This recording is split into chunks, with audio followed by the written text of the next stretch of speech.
পুরো রমজান মাসের কোনো একদিনের ইফতারিতে হালিম থাকবে না, এটা আমরা বাঙালিরা ভাবতেই পারি না। হালিম এখন আমাদের একটা ট্রেডিশনে পরিণত হয়েছে। হালিম ছাড়া ইফতার যেন পরিপূর্ণ হয় না। বছরের 11 মাস হালিম না খেলেও এই রমজান মাসের ইফতারিতে দু একদিন হালিম খেতেই হবে। আমারও খুব প্রিয় খাবার এই হালিম। বাকি সবার মতো আমারও গত 11 মাসে এই হালিমের কথা মোটেও মনে পড়েনি, কিন্তু রমজান মাসে হালিমের কথাই বারবার কেন যেন মনে পড়ে।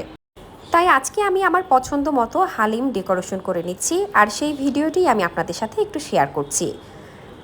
বর্তমানে হালিম রান্না করা আমাদের জন্য অনেক সহজ। আগের দিনে বিভিন্ন রকম ডাল মিশিয়ে বিভিন্ন রকম মশলা দিয়ে হালিম রান্না করাটা খুব ঝামেলার ছিল। তবে এখন বিভিন্ন রকম কোম্পানি বের হয়েছে যারা হালিম মিক্স বিক্রি করে। আমি এখানে বাজার থেকে কিনে আনা সেরকমই একটি প্যাকেট রান্না করেছি। প্যাকেটের গায়ে যেরকম নির্দেশনা ছিল ঠিক সেভাবেই রান্না করে জাস্ট পরিবেশন করছি। শসা কুচি করে কেটে নিয়েছি, ধনেপাতা এবং পেঁয়াজ বেরেস্তা আদা কুচি দিয়ে উপরে জাস্ট ডেকোরেশন করে নিয়েছি। হালিমের সাথে খাওয়ার জন্য আমি নান রুটি টাইপ একটি রুটি বানিয়ে নিয়েছি।